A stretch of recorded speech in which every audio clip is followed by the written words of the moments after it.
Is Jerry messing up your computer? No. Good evening. No, Andrew. I want to take this opportunity to wish everybody a Merry Christmas, Happy Hanukkah, and a happy and prosperous New Year. And as we're winding this year down and getting ready for the next year, I especially want to do a shout out to all the 1,600, or I forget the exact number of employees we have in Athens-Clarke County, because they do a phenomenal job every day. They're out there in the cold, taking care of water breaks. They're picking up garbage. They're doing everything that needs to be done to keep the community going.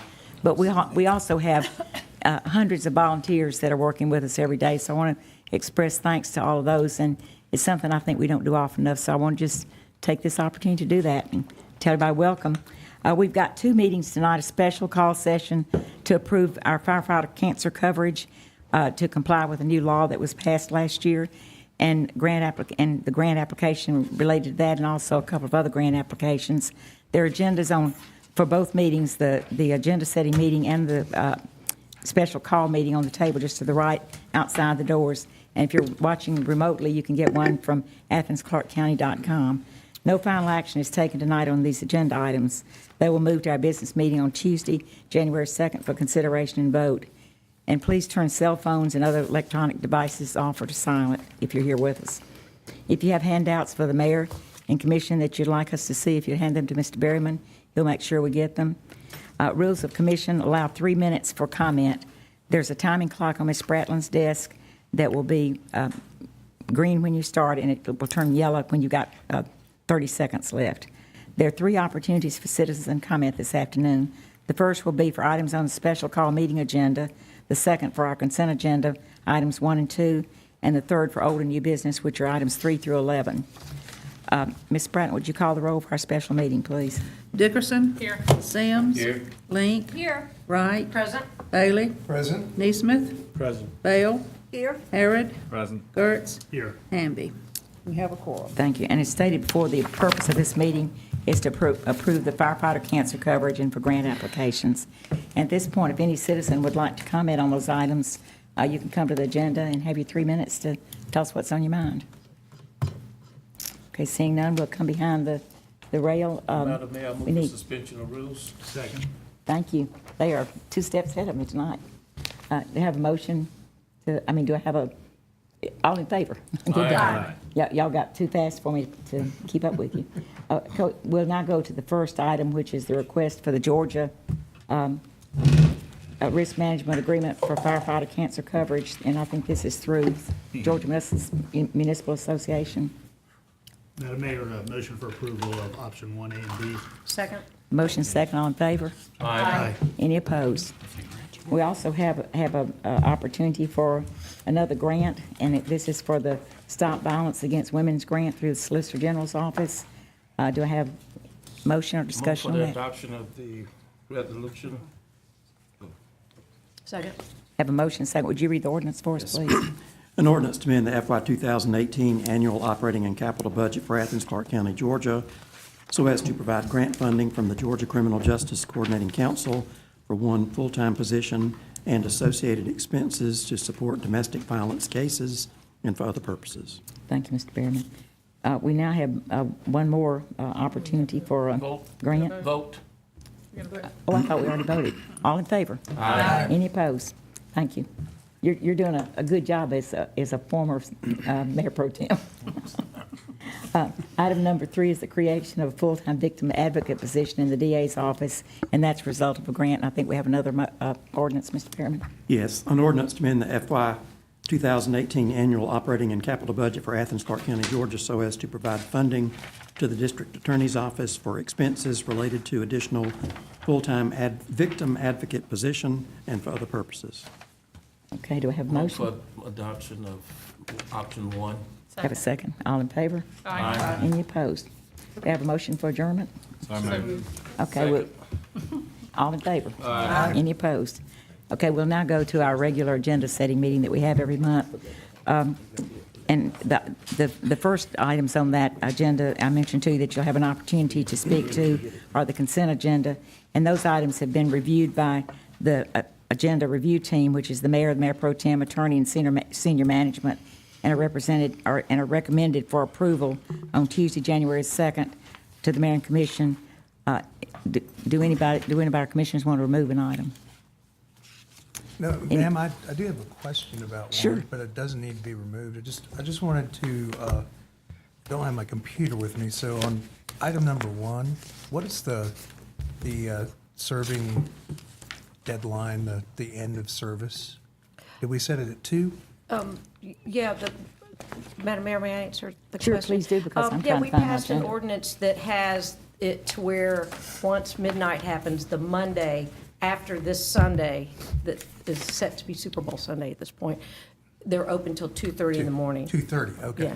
Attorney Behrman, did I get that right? That's correct. Thank Okay. you for your help. That's all I need to know. Thank you. I knew you'd be the expert on that. That I got. Would anyone in the audience like to comment on items 1 or 2, which are on the consent agenda?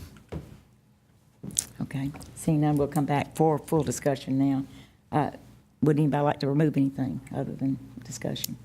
Okay, well, we don't have to vote on it tonight. We'll just carry that forward for our voting meeting. So the next item of business is public comment on old and new business, and that's items 3 through 11. So if anyone would like to speak to one of those items, this is the time to come to the podium and let us hear you. It's items 3 through 11.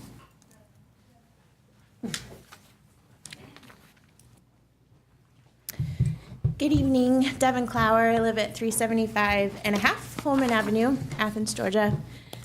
I'm here tonight to speak with you guys about the upcoming Clayton Street improvements. I sent out an email, it wasn't very long ago, hopefully y'all all got it. But I'm basically just gonna kind of tell you what I said. I'm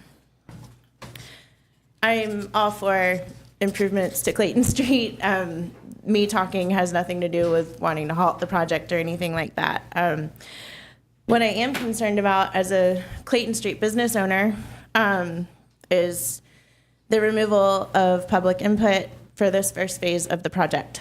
I cannot reiterate how much of a mistake that is to not ask us what our opinions are when we are the ones that are downtown every day seeing what the needs are for the streets, and we're going to be the ones going through the construction. And to not come around and ask us what our opinion is on the project is a slap in the face as a business owner of this town. There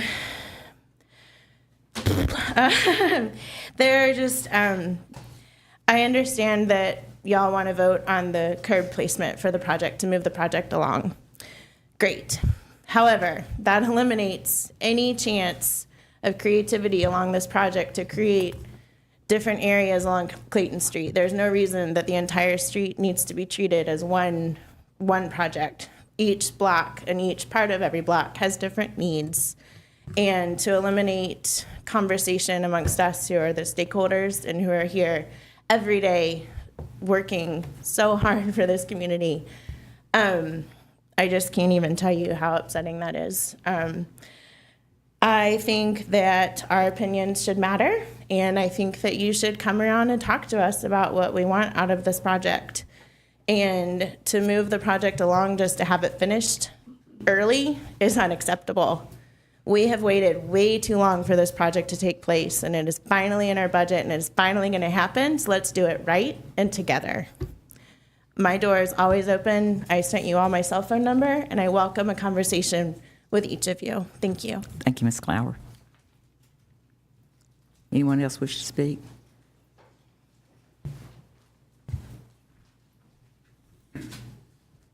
Hello, my name is David Lynn. I live at 226 Hill Street, Athens, Georgia, 30601.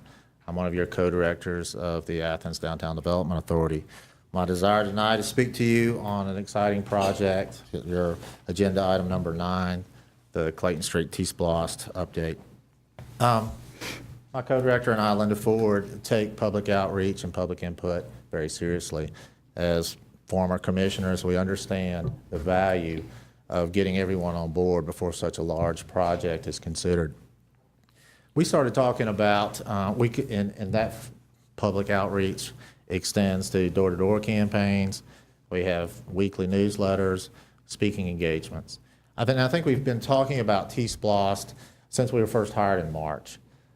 We've given monthly updates to the Business Association at their board meetings, as well as to our own directors, our own board of directors meetings, and it's a regular feature in our weekly newsletter, which goes out to a good many of the downtown merchants and the wider downtown community.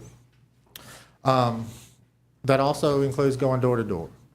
I think I've been to breadth of Clayton Street and around town and talked to a bunch of people about what they want to see on Clayton Street.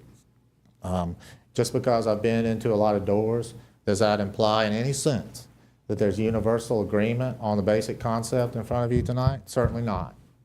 What I can assure you that people know about this project. And the information that I distilled about that outreach is two things. People want to preserve angled parking downtown, and more importantly, regardless of how they feel about the project, they want the burden of that construction pain to be reduced to as limited timeline as possible. And that is our motivation, and I believe your motivation, for accelerating the public input component of this basic part of the project. This doesn't reduce the public input on any other future component of this project. In my view, most people are going to be more concerned about how Clayton Street looks and feels to them when this project is completed. And that I mean by trees, plantings, light poles, banners, etc. Everything's a balance. And I understand the issues that you have in front of you. What I would like for you to do is to consider the balance between accelerating this narrow component of this process to the construction pain farther on.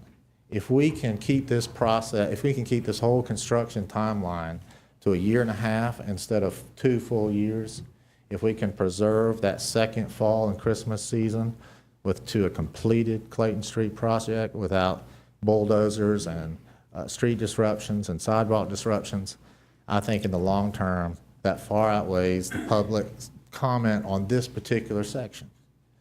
The timeline that we would favor would actually give an increased amount of public input up to that preliminary design phase. I think we would push for 2 to 3 months of public input on the component that I think most people want to see at the end of the day. So I appreciate the time you've given me to speak on this project. I can assure you that we speak to a lot of people every day. And even those that disagree with the concept, for example, there's a lot of concern about some concern about that removal of that that third lane. I think at the end of the day, we can design a great Clayton Street project and include freight delivery zones on perpendicular streets. But again, remember the balance here. We're trying to reduce that pain on our merchants to as limited a time as possible. And if we can preserve that second football and Christmas season, I think your downtown merchants would very much appreciate it. Thank you. Thank you, Mr. Lynn. Anyone else wish to speak tonight?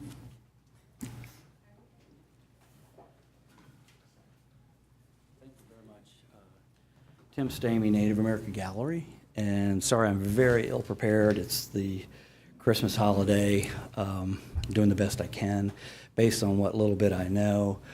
I think that what he said is true in the timeline, the impact of downtown businesses, but I do think that rushing it is not a good idea for several reasons. I don't want to give you the details. I do know that there's several people I've tried to talk to that are totally unaware. Maybe they got an email, maybe that's the way of notifying, but they don't know about the project. They're scared, and I agree that the duration of the project is probably critical. There's some people that we're small business. There's some people that have terrible margins. They're barely making it right now. I don't think they're going to be here personally, but I think it's going to have a big impact, and I think that the concerns can be addressed. I do have experience. I have seen some good projects, some bad projects. I think that what happened in the past, something very similar to this, and I don't want to compare this, and I don't drop names, But I will say, when the public was left out and the public did come back in, the Box Mart became probably one of the best projects that's happened in Athens. It is an awesome development. It's a lot to be proud of, and that was by listening to the public. I love Athens. I know you all do. I think that we should not rush this. I do think that we should have more input, and I think as far as sometimes when I ask questions of the why or how or this, I've seen things as far as wrong measurements on things, things that have been maybe even presented to you all that are not completely correct. I think we need to slow down a little bit and get it right. But I do know that construction, just because we think that we're going to make this timeline, it doesn't mean that that's how it's going to happen. That's just not construction. The nature of the beast is once you start in the low end of the storm sewer, which is a driving factor of why everybody thinks you have to set the curb right now. As far as that goes, you could keep what we do know that has worked over the time, and downtown is doing great. I think it's vibrant. People love it. People come here for that. You come through the choke, the slow down to the top of the hill, and it widens up. Each corner could be a destination. Each block is different. Our small businesses are all unique in their own way. And I think we should consider trying to preserve that. People could prove me wrong. You know, we could do 2 lanes. I could be completely wrong. But as far as using that as an excuse to have to set the curb width, which will ultimately end up being 2-lane right now, if you do the trunk storm line and you figure that out and you hold the existing curb line along our planning process, we can always move it in. You're going to keep the same direction where all those inlets would be. You would just have a shorter run to the trunk line. So I just can't believe that storm sewer is driving this project. The fact that it has to be done. And the football, go Dogs. Go Dogs. The football does matter. And at first, on the surface, that being the only concern and not really seeming as though it's, the business weren't really talked about, or I feel like you all believe that we have been talked to. I've talked to a lot of people that feel a little bit differently. And I think that we should be able to directly talk to you all about our concerns individually. And I do think we should have, adhere to this timeline once it starts. And the good thing about the football games is, you're right, it coincides with the Christmas, and it is the Super Bowl of retail. This is how we pay the light bill in July, okay? Thank you, Tim. I'm sorry, All I right, let you go thank well I over your appreciate- no, I appre- I time, but I appreciate all wanted to you be do. fair to you. And Thank you. thank you so much for the development down the hill. Turned out pretty awesome. Thank you. Anyone else wish to speak? Okay, we're going to come behind the rail now, and we'll go to item, I'm sorry. And I'm I am terrible going at speaking, to but- keep y'all to the 3 minutes. I was allowing Tim because he rushed in late, and I'll probably speak for 10 seconds. Thank you. But my name is Kat Bobon, 489 Ruth Street, Athens, Georgia, and I own Silly's downtown, and I just completely agree with Melissa. Melissa just sent me the email about it, and Tim just informed me about it yesterday. So, I feel like we should have been aware, and I agree with what Devin said and with what Tim said. So just want to let y'all know I'm Yes, ma'am. against it. Thank you. Thank you. Anyone else? I don't want to leave anybody out. Julie Duncan, 2600 Lexington Road. Just as a citizen, I didn't really know anything about the details of what's going to be not discussed. And how long is it to wait to have that January 2018 public input session? That seems only reasonable that I think there are a lot of citizens who really know nothing about this and would like to have input, and certainly some of the merchants are quite concerned. Thank you.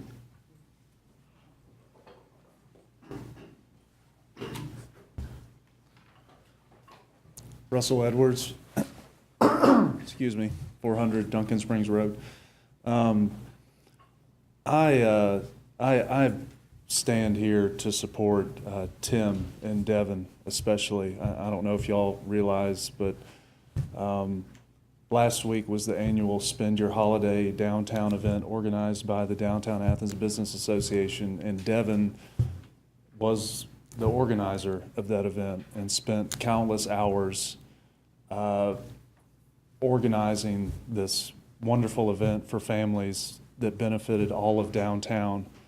So it does deeply concern me to hear someone of her leadership within the downtown community express such reservation at being left out of this process. It befuddles me because I do see David and Linda often downtown. I don't know why this wasn't discussed at all.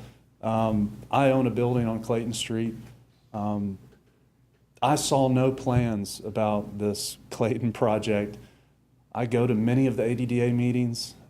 I certainly have talked to David and Linda many times about the fireworks downtown.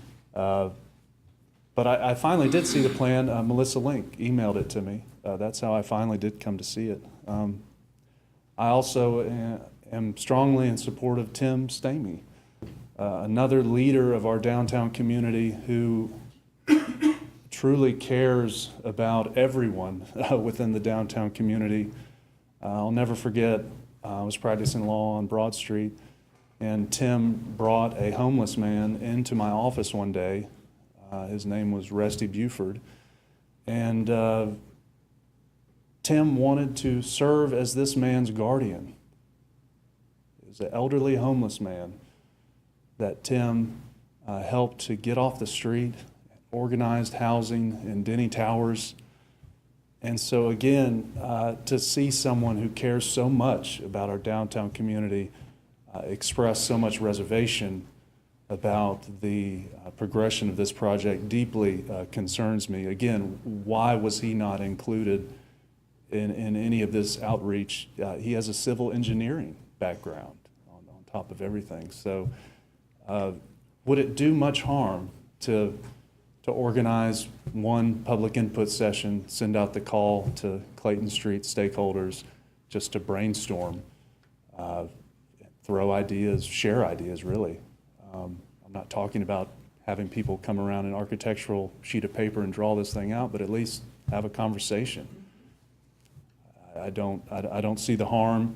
And again, I am deeply concerned when I see leaders of Clayton Street like Devin and Tim, who spend so many countless hours serving our community in many ways, they feel left out of this process. So, thank you. Thank you, Mr. Edwards.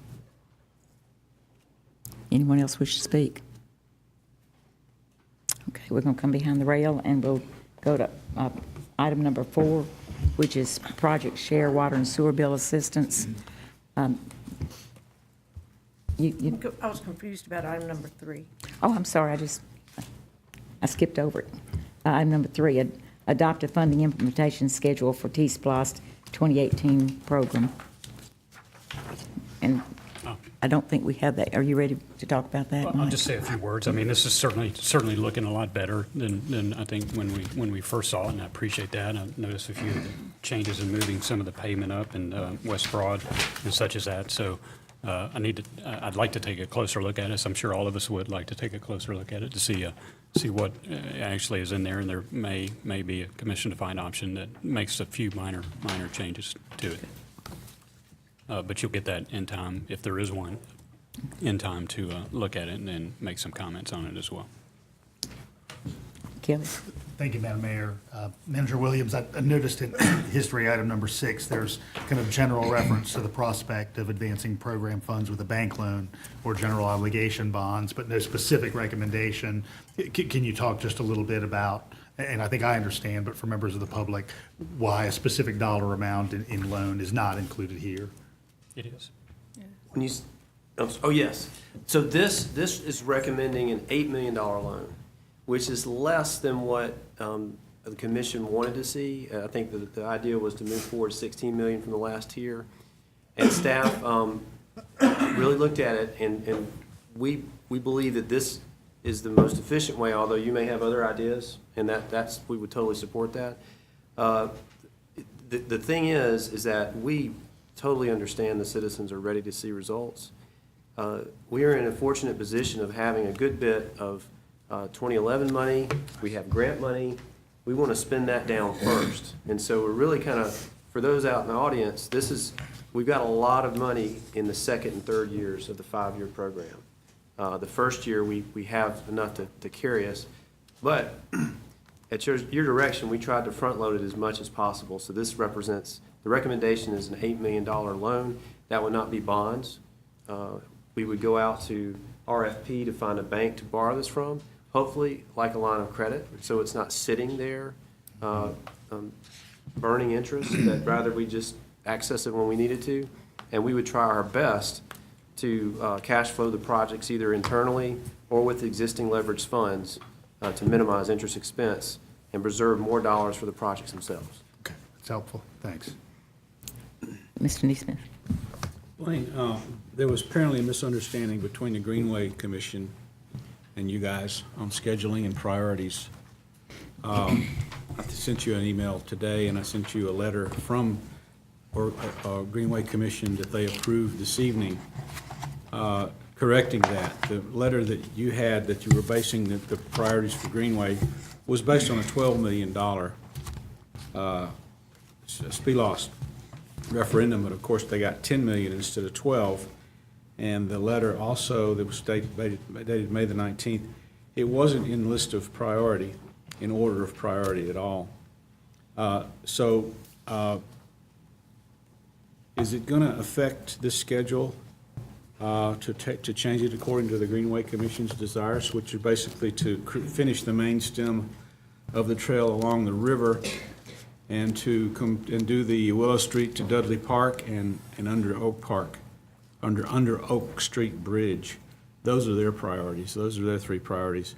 Is that going to affect this?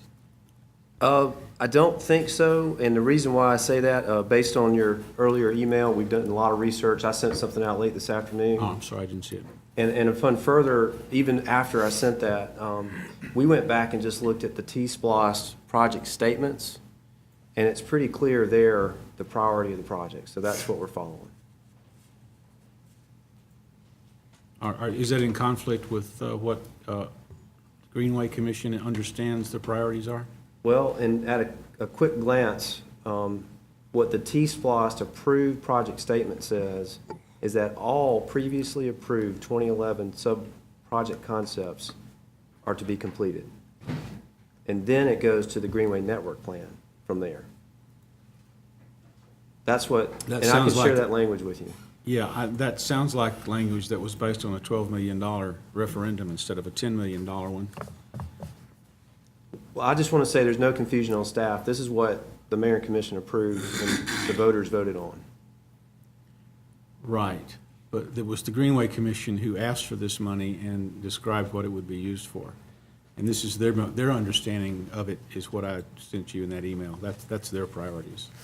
I'm not arguing against anything there. I'm just telling you that's what the approved project statements are pretty explicit. And so we'll share those with you. Right, but are those project statements in priority order in the referendum, or are they just statements? Because certainly they believe that the 2011 should be finished, but that isn't their priority. Let's see here. Their priority are the main stems along the river from Willow Street to Dudley Park and under Oak Street Bridge. Let's see here. Which comes to $10 million, by the way.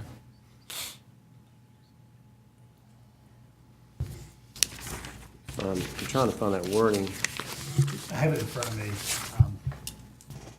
Project 5, Oconee Rivers Greenway Project reads, the Oconee Rivers Greenway Project will provide for capital improvements of greenway corridors and connectors along the Oconee Rivers following the Mayor and Commission approved Greenway Network Plan as may be amended from time to time, period. Project includes the completion of the Mayor and Commission previously approved SPLOST 2011 sub-projects that require additional funding for completion. The balance of the funding would be put toward the high-priority projects in the approved 2016 Greenway Network Plan and/or used to match funding for state and federal grants to allow additional Greenway projects to be completed. So I don't know if we need interpretation from the attorney. Yeah. Does that set the priority differently from what the Greenway Commission wants? Well, I think the key is, it says, the latter part of it says, projects include the completion of the Mayor and Commission previously approved SPLOST 2011 sub-projects that require additional funding for completion. And then it says the balance of the funding would be put towards funding the high-priority projects. So I do believe that makes a priority for the SPLOST 2011 sub-projects. I can't argue with that. But, and to be fair, I only brought this to Bill's attention this afternoon, so he was gonna review it and give y'all an informed response, so we'll share it with y'all. Any other discussion on this? Ms. I saw the attachment, and maybe I missed something. Do we have a schedule, you know, with all the little blue bars that matches this attached document that's more about the money? Or was that from the work session? Was that in the work session? The The work, timeline schedule versus the yes. assumes borrowing 8 million. The So Gantt what- charts that you're referring to were based on the $8 million loan that was presented at the work session.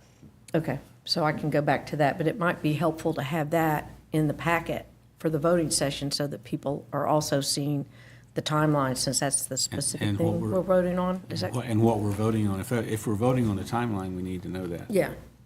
Well, what you're voting on now is just the funding schedule, which will then inform the development of the master plan timeline. So that will come back to you as well. But we need to know how much money you're going to allocate in each tier, and then we will go back and plan those out and bring that back to you. And so a draft version would be what we discussed at the work session. It's just a first cut. But that, yeah, so that's Based on what why we it's know. it's still, And that helps staff sort of program, you know, broadly in different years. But Okay. once you tell us the years okay, allocations, then we'll go back and get to work. okay, I think I understand. And you're going to work on that, Mike? I will. Yeah, You- okay.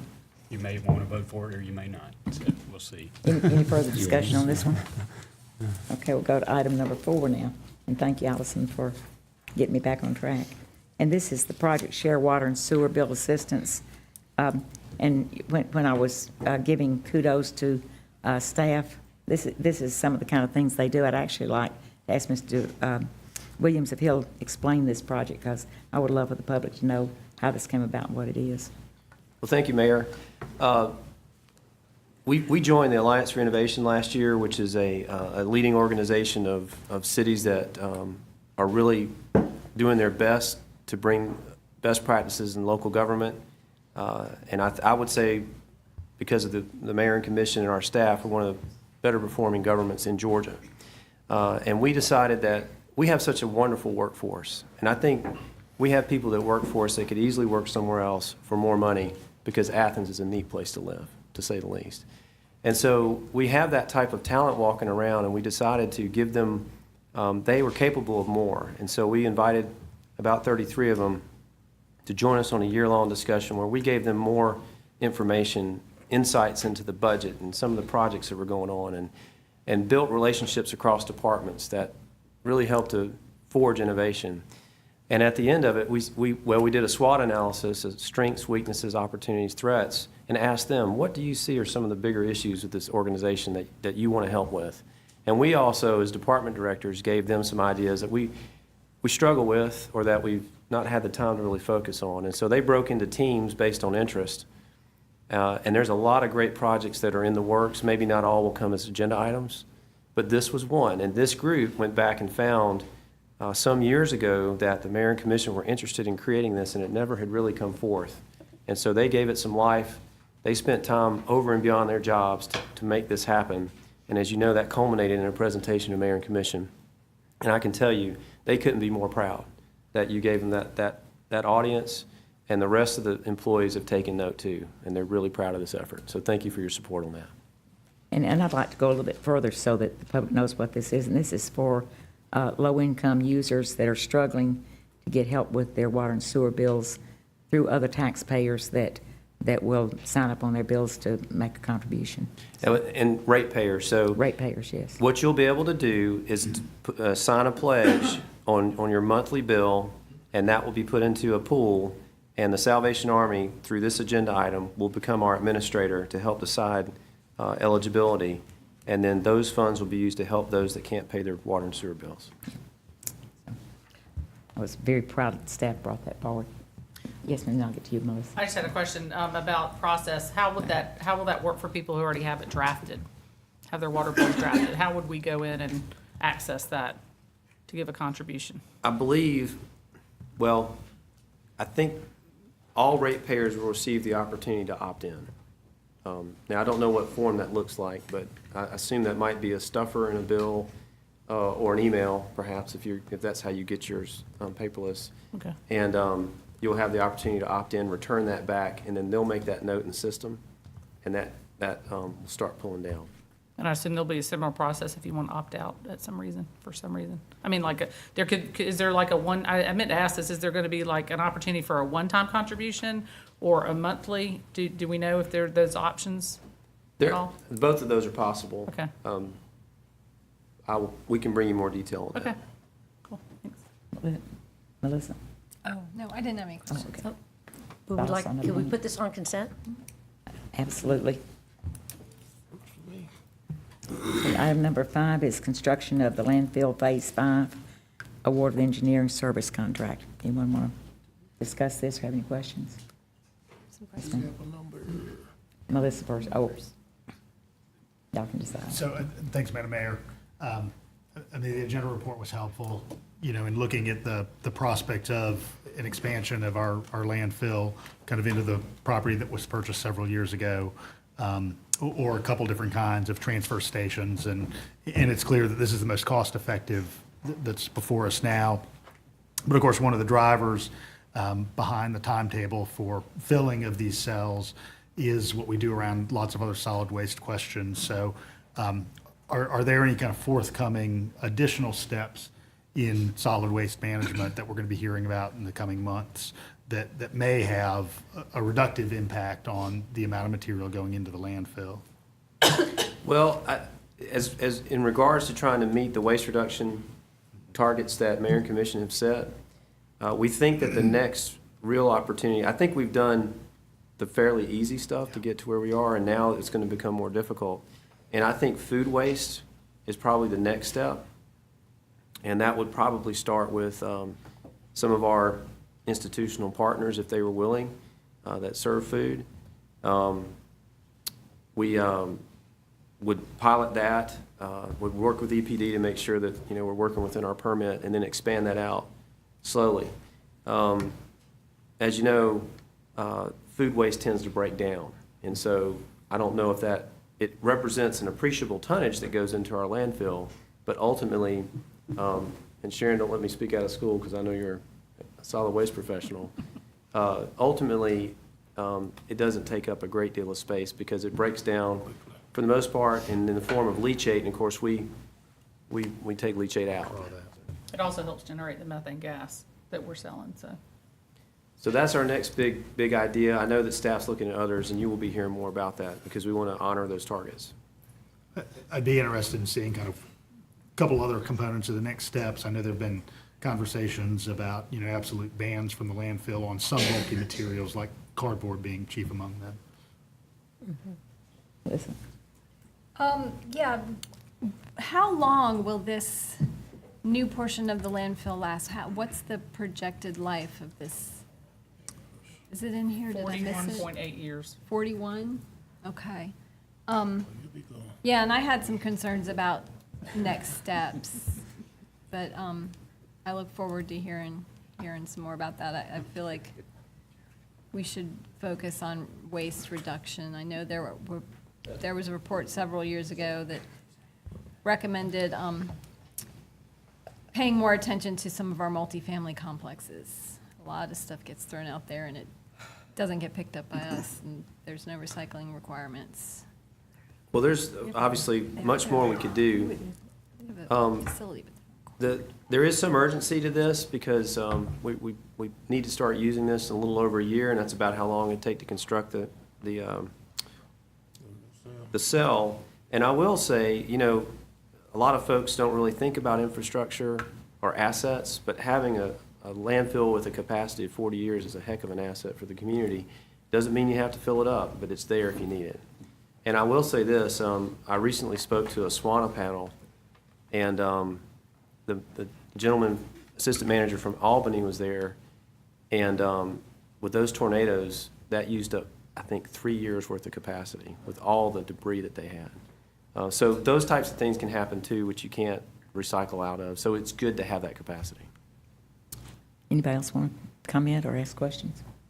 Okay. Nancy, I was Was going that- to make a couple of comments.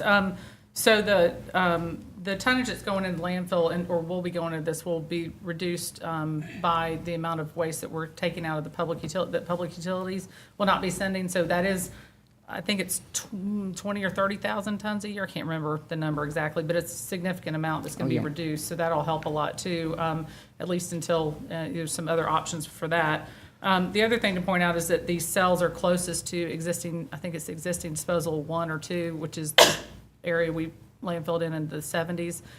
So it's essentially, married right up next to the existing disposal area. It won't be out towards the road or anything on that road, but so it's real thoughtful how we've gone about selecting these cells. I think that's important. So. Well, it's actually in Oglethorpe County. Yeah, So, the whole thing's in Oglethorpe. But this was all worked out many years ago, and that's already taken care of. And just for folks that may not know about landfill design, these will be totally lined cells, so there's nothing that gets into the environment that leaves the cell. Mr. Terry. Thank you. Just what you just said got me thinking about something. So, some of the landfill that was filled in the 70s and 80s, back then people didn't recycle things the way they do now. And I know in some communities they've even talked about landfill mining to go back and reclaim materials from old cells that were not recycled back then but are recycled now. Is that something that you've even, I mean, it's expensive, I know that, but is that something you've even considered or thought about just in the abstract? I can answer that. Well, I didn't know. Yeah, we did. Well, we did. We looked at it when I was with the county back in '05 even, and before that, actually. The problem you run into is that you don't know what was deposited then. There wasn't as much regulation, and so you take the risk that you're going to hit something you don't want to hit and disrupt things. So in some ways, you're entombing it the way it is, and it might be better to leave alone. Some communities have done it. There's one community in South Georgia that did it, and they found a lot of dirt because they didn't do very good at, they just dug a hole and buried it, and they ended up mining a lot of dirt, which was awesome because, you don't need to landfill dirt. They came up with a lot of space, and they found a lot of stuff, even newspapers and meat and things like that had been buried for over 30 years that had not decomposed because you're essentially entombing this waste. So the risk you take is from mining it's not only the expense of doing it, but also the chance that you could hit something you don't want to hit, and then you've got a bigger expense because then you have to deal with it. So it's kind of a questionable thing. I did want to mention one other thing, Nancy, too. I think it's important that the community understand this is a regional effort. This is a bi-county effort as a result of a breakdown back in the early 90s, I guess 94, 95, when EPD offered the surrounding counties an opportunity to close their landfills early so they wouldn't have to continue to maintain them over a number of years, and a lot of them took advantage of that. Many of them, Greene, Madison, and Oconee and Oglethorpe came to us and asked us to participate in a regional, use our landfill and then participate in a regional agreement to find the location of the next landfill. Unfortunately, when we did that, as soon as the consultant identified 2 locations in each of those counties, the counties decided they didn't want to have anything to do with it, except for Oglethorpe County. Oglethorpe County stood by us, and we established a joint solid waste coordinating committee and a user agreement with them. And obviously, that's been amended with this effort. But they've been a really good partner, really important, and it's very fortunate that we have that land next to this landfill, and we've got more than 80 years if you look at the full. The full area capacity and stuff, but 41 years will get us, at least the first 2 cells will get us 41 years down the road at the current, I think it's 64,000 tons a year. So, but very fortunate to have a willing partner to work with us on that, so. We're fortunate to have a landfill expert sitting among us. Thank you, Sharon. Y'all want to put this on consent? Yes. Okay. Yeah, Madam Mayor, as much as I support the expansion of the landfill, and I'm on Solid Waste Advisory Committee with Sharon, I don't think we should put it on the consent agenda. I think it should be something that there can be a little more discussion about. Sure. I'm in favor of it, but I think Putting on a We'll leave it. consent agenda might be a little, it might limit the discussion. Sure. Time for it to stay on the regular agenda. Then we'll go to number 6, Whitehall Road at South Milledge Avenue improvements. And this is preliminary construction plan approval. And that's, whose district is that you might want to open? My district. I don't know why there would be any delay of anything because it's been waiting for quite a while and the money will be ready and there's a lot of people waiting for me to say, yes, it's going to happen. So we're ready to go. Okay, great. Thank you. Any further discussion? Ms. Terry? Yeah, we had Ms. some Smith? pretty significant transportation and logistics problems when we did the limited sight distance correction, when we lowered the road a couple of years ago because we couldn't get trucks that were making deliveries just down the road on Whitehall. So I'm hoping, and it took some pretty strange things. UGA had to actually open up some driveways through the equestrian center. So I'm hoping we'll be aware of that this time, and TPW will find a way to be able to facilitate all kinds of traffic that does need to go down that road to make commercial deliveries. Sure. And I believe that's been taken into account already, hasn't it? Well, the whole construction staging is still in development, but obviously we're going to try to limit the impacts where we can. Okay. And we'll leave this on discussion. The item numbers. Oh, I'm sorry, Mr. Herod. Go Thank you, ahead. Madam Mayor. Mr. Manager, it's probably in here, but I can't pick it out at the moment. If all goes according to plan, how long will this take We want to build and finish? Yes, we want to be working in the fall, Of and it should 18. take about a year. Okay. Construction in 2018. It says advertised for construction in summer of Contract approval 18. in fall, hopefully get started late 2018 and then 12 months, so end of 2019. Okay. All things being equal. So this one won't miss the football season. And how long did it take to shave the hill down? Do you remember? We did that over the summer, if you'll remember. It took about 3 months, I think, when school let out, and we had it done before school got back in, if I remember correctly. And I think we had a total detour, though, at the time. We did. You did, that's what caused the problem. Went all the way around. Is that the plan for this as well, total detour, or? We're still working on it, but I will let you know what we come up with. Anybody else want to speak on this one or have any questions? Okay, we'll go to number 7, which is capital project equipment purchase approval.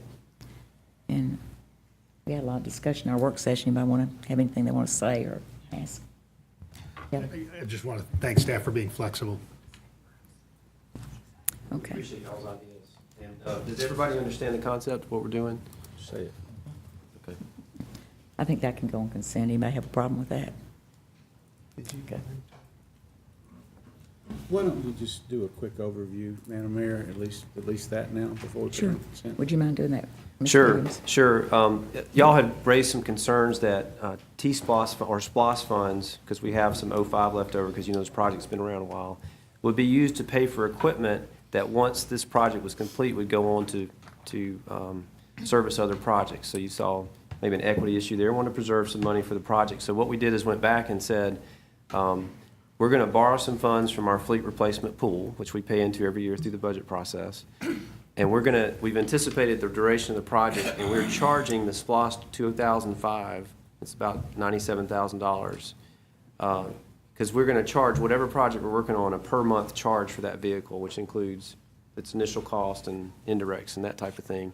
So we're just front charging SPLOST, and we'll true it up if we finish early or go a little bit longer.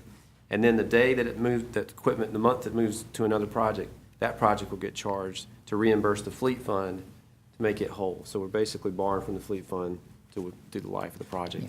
And Commissioner Dickerson asked, well, will you be funding the eventual replacement of that? And the answer is yes, it will be. And at some point in the future through the budget process, you can decide if you want to continue with those extra crews or not. Right. I do have a question, just because this is the underground part for the Clayton Street Scape project, correct? Yes. So when we go back to the history on this, where it starts in November of 2004, which would have been the Citizens Committee for the SPLOST, when this business corridor infrastructure project was put together by that committee, and we just finished a SPLOST, so we know how involved that is, was it talking about any of the above ground at that project, or is this project under? It's always been envisioned to be both under and above ground. So basically, when somebody says that this project is happening really fast, some of us would say since it started in November 2004, it's not going very fast. Well, and I just want to remind everybody too, because there's a lot made of that. If you'll remember, with these longer, we should have been done a long time ago, I agree. And we all know through the history items here, the public can see why we're where we are today. But like, for instance, that was a 5-year SPLOST, and not all the projects get done the first year. We're in the middle of a 10-year SPLOST, and when you say, well, we're spending 2011 funds, people are like, well, that's 7 years ago. But that has been tiered out for 10 years. There's still money that's not available because we're still collecting. So you're right, this has a long history, and we've had a couple of stop and starts, and bids come back way too high, and that's why we're where we are today. Well, I guess with that in mind, and I've got it from my notes coming up, but I guess I'll get it in at this point as well. Can we go back in the archives and see some of that agenda report? I'm thinking mainly the one November 5, 2013, the preliminary plans, because that's going to give us that reflection of the public input that has already happened in those different checkpoints, because this project has been through the public presentation process several times. So I just, on the follow-up that you guys do from here, if we can get some of those other agenda reports for our reading. Of course, the November 13, I think 7 of us were behind the rail at that time, including the mayor. So we were current on those, but going back to the 04, not all of them, but the key ones that are talking about the mayor commission approval that would have had the public input. Anyway. Yes. I'm not trying to get all the agenda reports, but if you understand some of those key ones, it will be helpful for us. I appreciate that. I think that's a good idea, Ms. Wright. And while we're on this subject, I would like to mention too that we commissioned a public health and safety study for downtown that was tied in with the moratorium we did, that will be finished up here in about 2 months, moratorium. And that study is back, and it recommends 2-laning Clayton Street to increase the sidewalks. And that study went through significant public input from the consultants talking to the public. And then when Jack Crowley did the downtown master plan, there was a lot of discussion there too. And his recommendation was 2-laning, although it was to do 2-directional traffic. And one of the reasons we're not considering that is because it's a tremendous cost in reprogramming or replacing or reprogramming the traffic signals downtown. But there have been 2 studies that have come back recommending 2-laning of Clayton. So there's been a lot of public input involved in this at this point in time. And I would like to say to those that are here, the merchants, that you're not considered. One of the reasons we're so concerned about trying to push this forward just a little bit is to not take that second football and Christmas season away from you, which is where we know you make your living, and we're trying to compress it. But there's still going to be public input. We're only looking at one particular part of this project now, and that's where those curb lines are going to be, so that our staff can start planning and staging to get ready for it. And that'll cut 2 months off that timeline. So I thought I would give you all that information while we're on this subject. Does anyone else wants to say anything?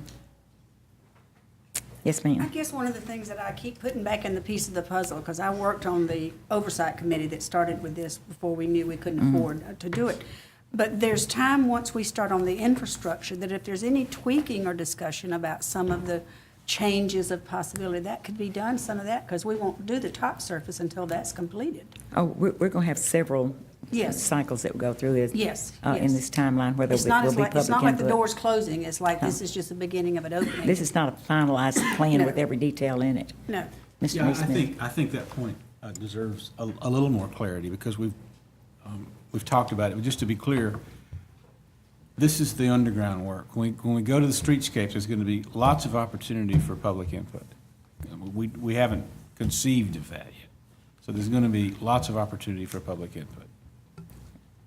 Anybody else have anything they want to say about this? And let's leave this on the regular agenda. Okay. Item number 8 is the execution of memorandum of understanding with Crown Castle. And this is very similar to something we just recently did with another company. Anybody want to have any questions or comments on that? And this is a small cell technology that we talked about a lot already. Yes, ma'am? Thank you, Mayor. So I had a couple of questions. So mobility that we approved had a co-location fee and a fee if it was a new pole. This group is only asking for co-location. However, under facts and issues number 7, it says bullet 2, it says co-location of small cell communications facilities on existing electrical and or telephone facilities is required whenever technically feasible. So my question is, if it's not feasible, how are we going to handle that? Because I don't see any other alternate fee charged. I mean, we wouldn't charge them the same amount, would we, if they're going to have to create another pole or put a pole in, right? Do we have a backup plan for that? The fees are going to be the same if it's a co-location or a new pole. Really? Mhm. So what's the incentive for them not to just go put up new poles? Because the Transportation Public Works Department has a variety of standards that it applies, and it has to look first whether or not co-location is feasible. And it's got to apply those and find that co-location is not feasible.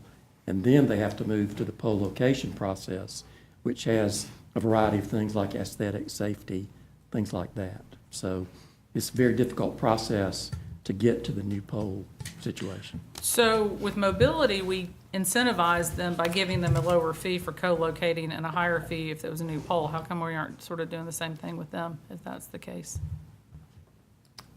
These are they're separate negotiations. Mhm. And I guess when we talked about this, as a work session or something, we talked about it, I kind of understood it was $900 because they were going to co-locate, and there wasn't any other option. But it seems like we've left that door open, and I guess I'm just kind of curious, that there's not a quote penalty if they were to put up their own pole. I mean, I thought that was the whole point, was they weren't looking for new poles, it wasn't going to happen, so that's why we came up with the $900 fee. So just kind of curious how that's worked. Andy may have something to add. Andy? Yes, sir. Thank you, Madam Mayor. Nothing. Go ahead. I overlooked Mr. Neesmith. Go ahead and finish. It's okay. Well, nothing.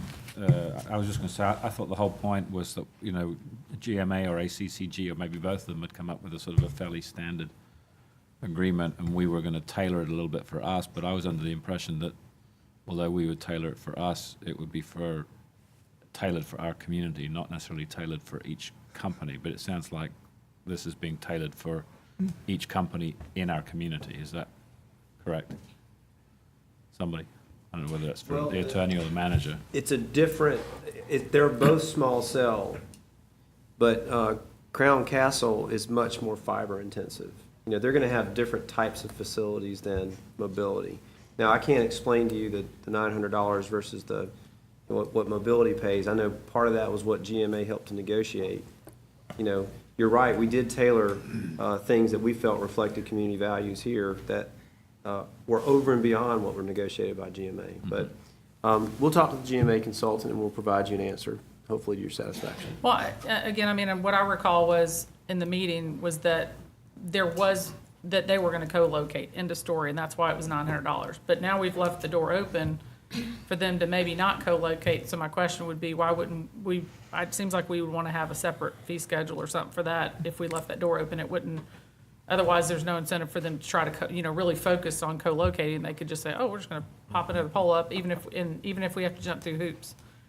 So Well, I'm gonna go to Jerry, but sorry. But my recollection was because they're more fiber intensive, they're not going to have as many pole locations possibly. Well, that's what the discussion's been, and what Crown Castle did. We had mobility was the first one in the door, and so we made some. They made some concessions. They really wanted to move their things forward. What Crown Castle did is they went to GDOT schedule of fees and said, that's what we want.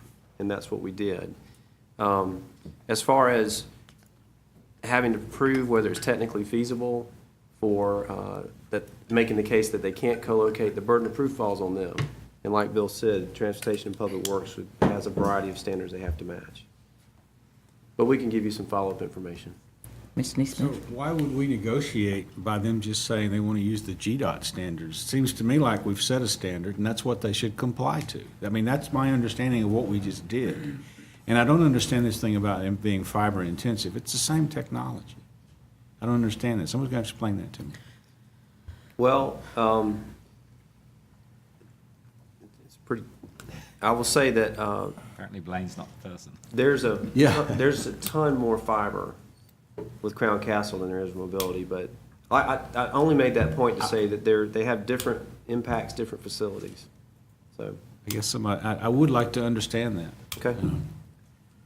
I'm sure you're right, and I'm sure that is, but I don't get it completely. Well, I'm pretty sure that we're never all 11 of us up here, plus our staff, going to understand all the technical No, but aspects we need of. to, if these are regions they're using know, for I'm doing just this, we need to understand them. I'm just pulling your chain a little bit, Jerry. Thank you very much, Madam Mayor. Okay, y'all ready to go on to the next item? Item 9 is Clayton Street infrastructure and transportation improvements. And we've already done a good bit of discussion on that while we were talking about the capital project purchase, which is a part of this. Ms. Link? Yeah, this project, basically what we're deciding, what we will be voting on January 2nd, will set the curb width for Clayton Street. And that curb width determines, we also are setting the parking arrangement, and it determines the sidewalk width. You know, I would argue that our downtown business owners have not been offered the opportunity to give input on this. And yes, this is a project that's been kicking around for about a decade or more, but the project has changed. What we were presented with, I don't know, was it 6 or 8 years ago when it was approved, is different from what's being presented right now. The first iteration of it did not propose to change the curb width at all. And I participated in those input sessions back in the day, and actually they were pretty sparsely attended. This is way too important, and our downtown businesses have way too much at stake to be left out of this process. And yes, I understand that this is not the streetscaping, and that's what they understand as well.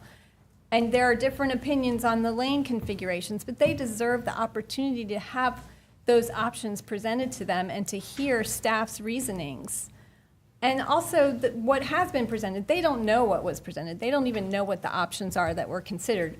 We do. We had a work session on it. They were not invited to that work session. The only reason any of them knew about it was because I was able to contact a handful whom I'm in regular contact with. And I've been getting questions about this project for months.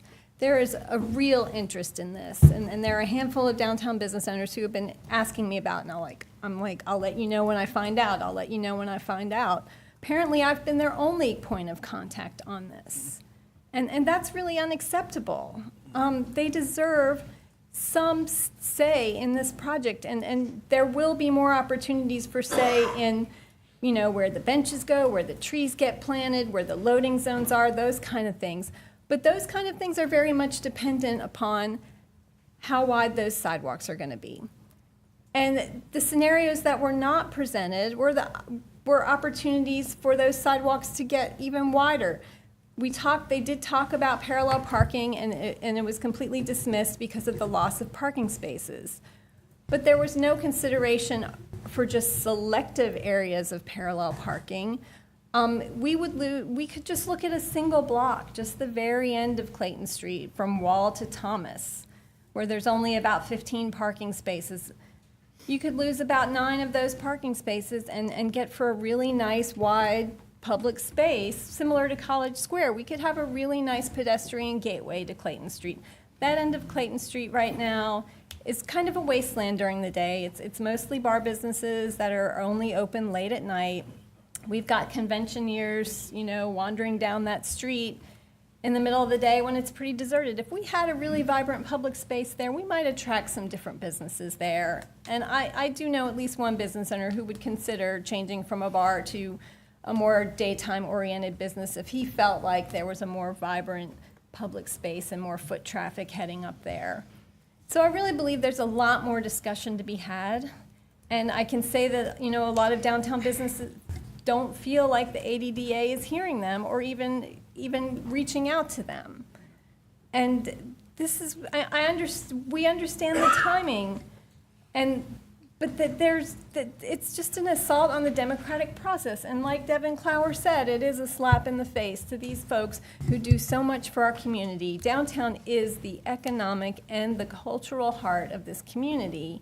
And for us to not even reach out to them on the front end about this is unconscionable. And I did have a conversation with the manager a couple weeks ago when I first kind of started getting a hint that this process was starting up, and I urged him, I was like, this has to be a public input process on the front end. We should not even have had a work session on this until there had been a proper public input session on this, particularly one that included each and every downtown business owner.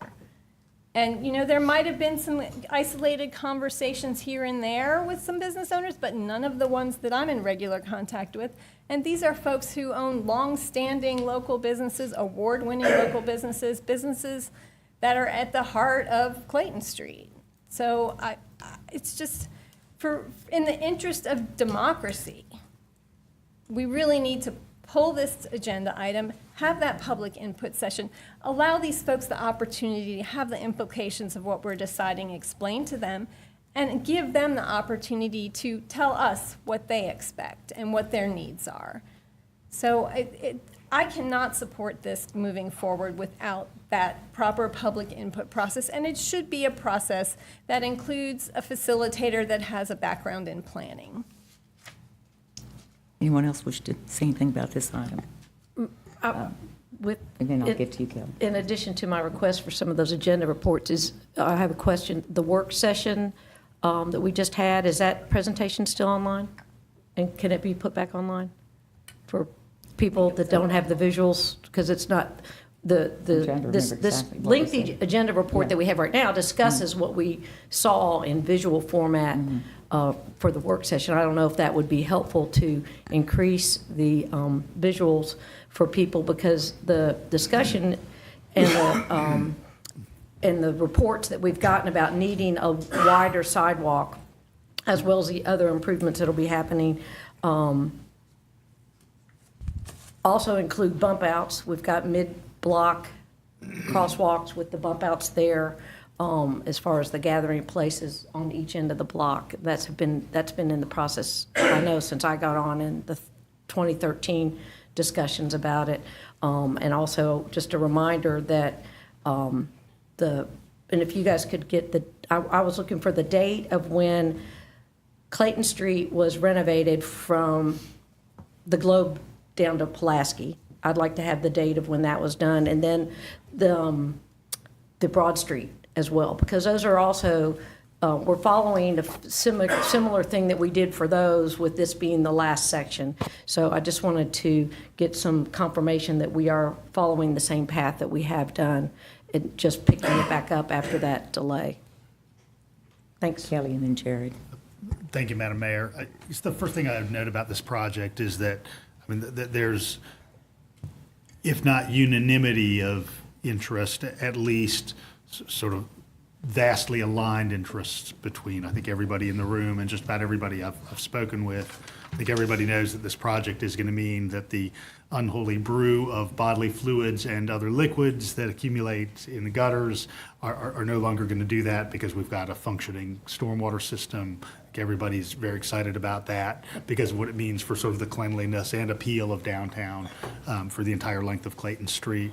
And I think everybody understands that for the sidewalk that will appear at whatever width, you know, these are really going to be cleanly lined sidewalks that don't have the kind of impediments that we have today with some of the route challenges and segments of both concrete and brick that create problems as somebody's walking down the street or pushing a wheelchair or a stroller down the street. And I think there's sort of uniform excitement about that.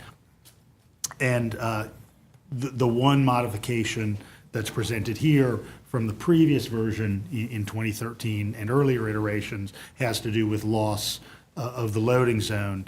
And I really, in contact with lots of downtown businesses regularly, live just a couple blocks from here, and I've not heard much concern about that. I think recognizing that we've got these cross-street options. We'll say, kind of given the 10-year perspective around downtown modifications of all sorts, a resounding theme again and again, and this is whether we're talking about loading zone placement, whether we're talking about cabs and other temporary vehicles, and whether we're talking about the placement of solid waste management facilities. Again and again, merchants have said, we want to retain as much front door parking as possible. I mean, that's simply been, in my experience, more than a decade-long theme. And so to see this design, it follows in the wake of all of that history. So, this is an opportunity to have a conversation. But again, for at least 12 months now, we've known that this is coming, and there's been enormous pent-up interest. And I've gotten a lot of emails ahead of our placement of specific items on the TSPLOST ballot supporting the additional funds for downtown because people knew that this was coming. So I think we do have an opportunity for some public input at this meeting and in January. But again, this follows in lots of public input over the years. And then I think the point that's been made several times tonight already is that many more months of public input are happening about the above ground components. That is, what some folks refer to as the furniture zone, about street lighting, about placement of benches, and other components. But again, I think there's 95% overlap in everybody's interests here in the room and throughout Clayton Street, and I'm glad that that's the case. Thank you. Mr. Bailey. Thank you, Madam Mayor. I'd like to just clarify a statement that was made that people weren't invited to our work session. Our work sessions are open to the public, and they're on our calendar. They're every second Tuesday of the month at 5:30 at the Planning Department on Daughtry Street. And this body has expressed interest in broadcasting those meetings as well as these meetings because we do want there to be more transparency. And I'd like to take this opportunity to remind staff that I'm really interested in the idea of us increasing the capacity at the other site or moving the meetings to this site where we do have the capacity for broadcasting our meetings and recording them so they're more transparent to the public. But our work sessions can be very educational. They're meant to be educational for us. They can be very educational for the public, and the public is invited, and we don't exclude people from them. Thank you. And for whatever it's worth, Mr. Williams is working on some ideas and some proposals to make to us. One of them may be that we bring all of our meetings back into this chamber so that we've got the PA system and the cameras. But of course, this is doesn't lend itself as well to the discussions that we have in those other meetings. But we're trying to figure out a way to overcome that, and he's got some good ideas that I've already looked at, and he's working on perfecting them. So it hadn't been falling on deaf ears. So, okay. Yes, ma'am. Well, I just have a question that, thinking about this a little bit longer, why is it not possible to do the trunk line work or the stormwater work is it not possible to do that work, determine where things, without having to actually, quote, set the curb line or set these things in stone? Just from a layman's perspective, I don't understand why does it matter? So can somebody sort of explain that? Well, might be helpful. I don't even play an engineer on TV, so I'm going to have to defer to somebody else. Can you help us, Mr. Williams? As a layman, I'm not prepared to answer that. Is Drew here? Could Drew come in and answer it? Or? We can prepare an answer for you. Yeah. Okay. I just think it'd be good to understand because I think what I hear and my constituency frequents downtown like anybody else's, but I'm on the outskirts and I hear from people and their thing is, we want it done yesterday. Yeah. And, you know, I hear the concerns from the business owners that they want to have more to say about sanitation, about loading zones, all that kind of stuff's going to be taken care of in the next phase of public comment. So my question is, you know, we want to get this thing done. We're finding a way to finance some of this stuff early. So why is it, so is there no flexibility? We talked about this at the work session, about this back-end parking, pull-in parking. We came up, I think, with an alternative to set it so that we could do either. So that if we decide we want pull-in parking this time around, but 5 years later, our predecessor, our people who take over our seats may decide they want back-end parking. Who knows? You know, I mean, but if we set it up in such a way that we have that flexibility, it just seems like perhaps there's a way to do that. But I'm not an engineer either. I'm just kind of curious as to why that's got us in such a position. Why can't we just do the work and make those decisions during that public input phase? Well, I remember asking that question of some of our professional staff that were there, is what they needed to be able to move forward and start working. And this is what we were told they needed, but I can't explain to you why. And I'm sure Mr. Williams will get our staff to give us a better answer for next meeting. It's going to be, you know, there's catch basins, there's inlets, there's a trunk, and that interplay, I'll give y'all a thorough response about that. I had one other comment. I guess what I hope we can do, and, you know, thinking about, you know, the way Clayton Street's laid out from Lumpkin to Thomas, you know, Lumpkin to College and College to Jackson are pretty heavy with retail, but once you get past that, it's pretty sparse. I mean, you have a few bars and some residential. I hope that when we, you know, stage for the construction and schedule the mobilization, that we give thought to prioritizing that. Now, I don't know where the low end of the trunk line or all that mess is, you know, what that means, but hopefully, you know, maybe in the schedule, in order to get out of those areas that are heavy retail, we can move out of those maybe early on and not get sucked into that, you know, time when they need to be, you know, I don't know. I mean, again, I'm not an engineer and I don't know where we have to start, but I would hope that we could do that to work around that so that we don't hit those really heavy retail areas. Well, I actually think that our staff is very cognizant of the activity and trying to not impede on the businesses any more than they have to. And that was one of the reasons we didn't get good bids before when we couldn't build this, because of the restrictions that we were putting on them related to the businesses and the consideration that we wanted shown for those businesses. That there were just too many restrictions. And it's another one of the reasons that we brought part of it in-house, so we could do it in-house ourselves. Jerry, okay. Yes, ma'am. I just want to clarify that, you know, downtown businesses were invited to our work session. They were invited by me. There was no outreach, from what I've been told by people on DABA. There was no outreach to DABA. There was no email that went out to the entire Downtown Business Association or anybody who's involved in, or members of the ADDA, Downtown Business Owners. So, I mean, I really question the outreach. I mean, those folks should have been specifically invited to that work session so they could have all the information that we have. And they could possibly, at this session, be giving us a more nuanced public input. It's just the process is it's not democratic, and I feel like it's not complete. There are many options that were not even considered, that haven't even been presented. I've sat on, over the past 3 or 4 years, I've sat on practicum committees for 3 different graduate students and a class of about 20 undergrads in the College of Environmental Design who all were working on practicum projects involving downtown. There are dozens and dozens of scenarios for downtown streetscaping, curb width, sidewalk width, you know, and we were only presented with 3.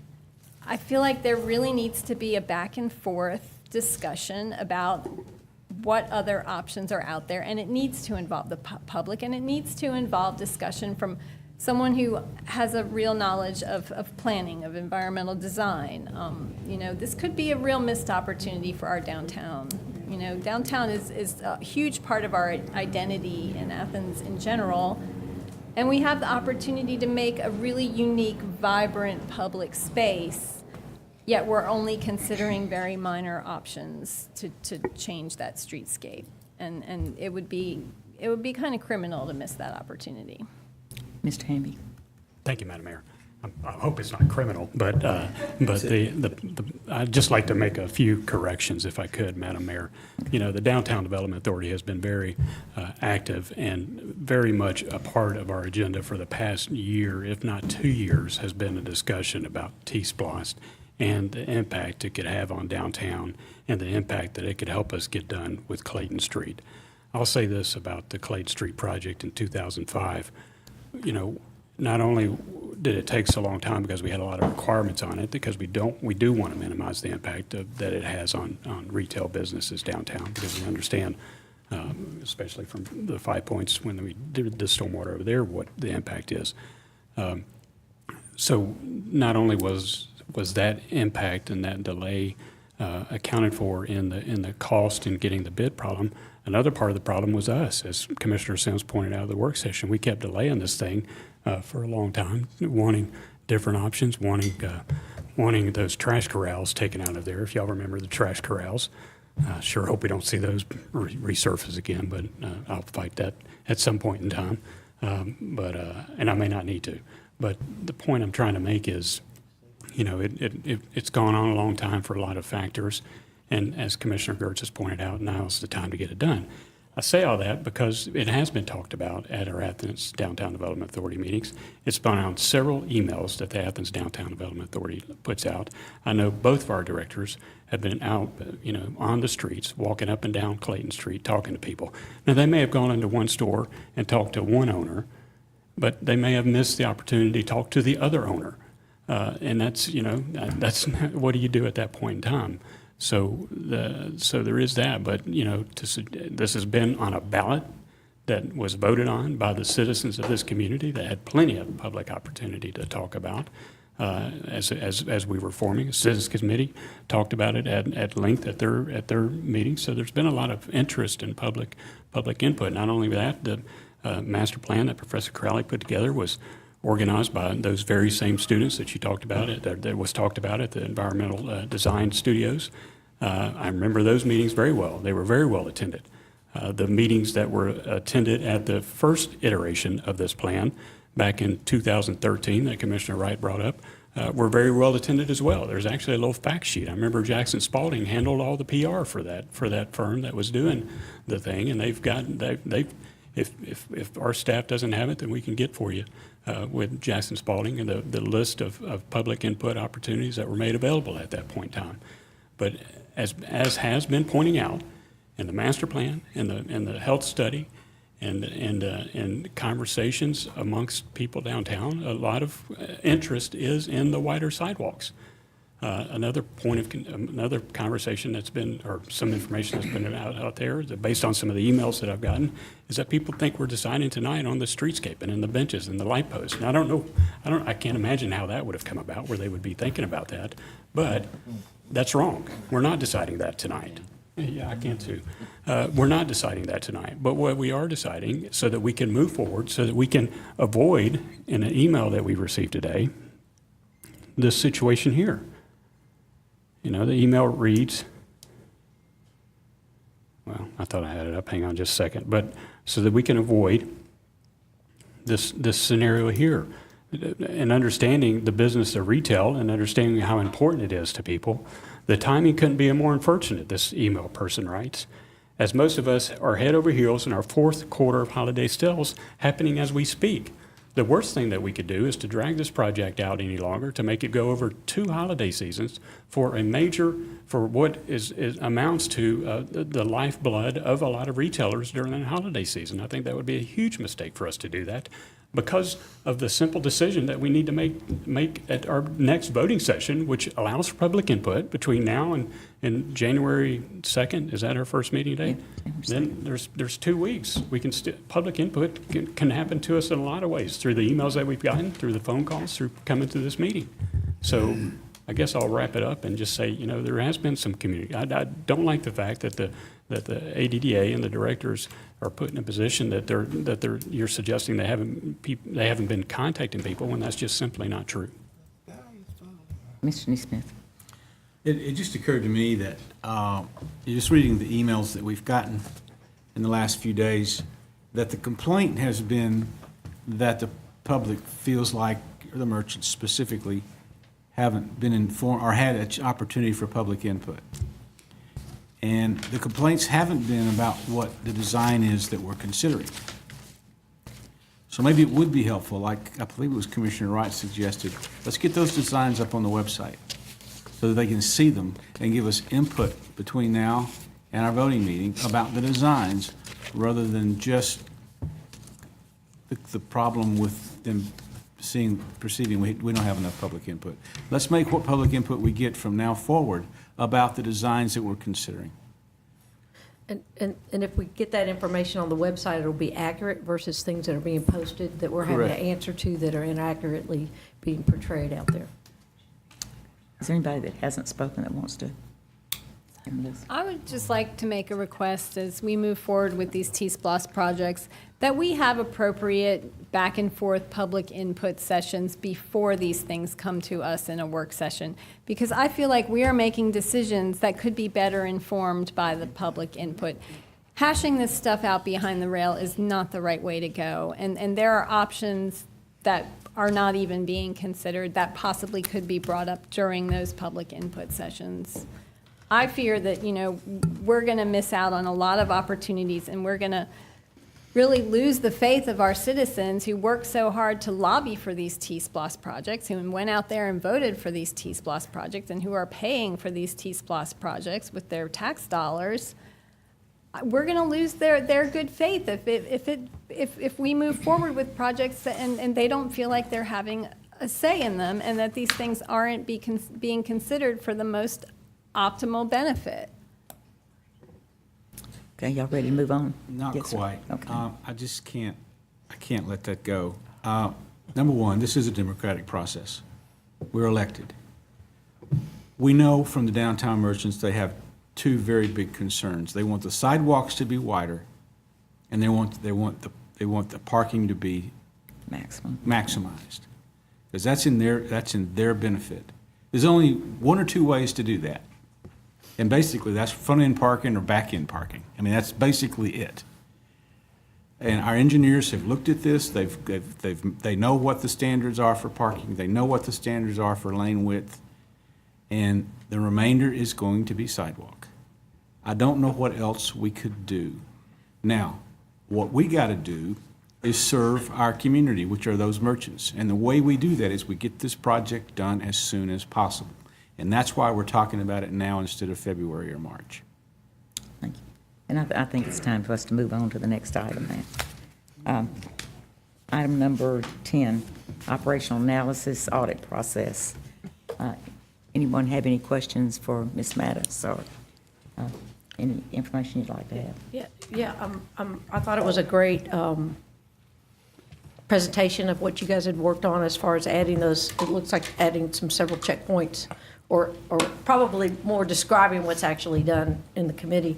What I was interested in getting some feedback on, or if anybody else is interested in, I would like to have, for those of us that aren't on the committee, we don't have any of these checkpoints, or we don't know what's going on. And I was wondering if we could, when things go to the audit committee, if all of us could be copied, similar to how if you're on LRC, you still get notice of the GOC meeting and the documents and the minutes. So then those of us that aren't in it could actually be reading up and know what's happening in the meetings. Is that something we could implement without changing?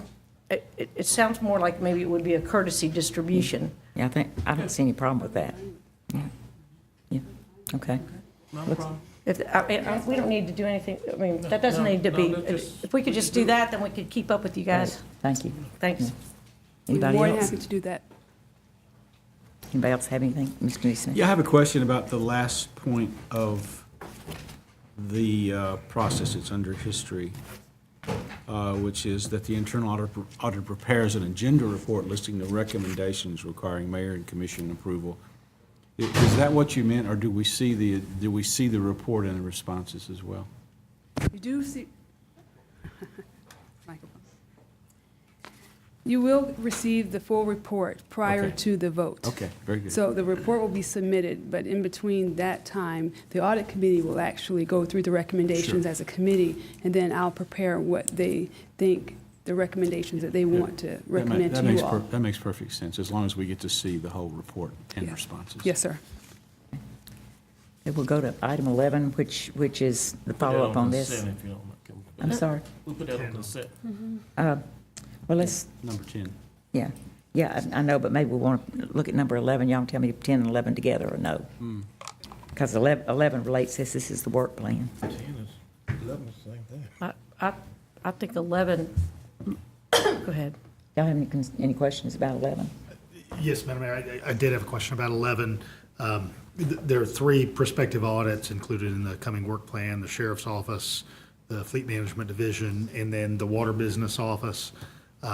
And I may have interest in adding a bullet under the Sheriff's Office, which is focused on staffing and workload.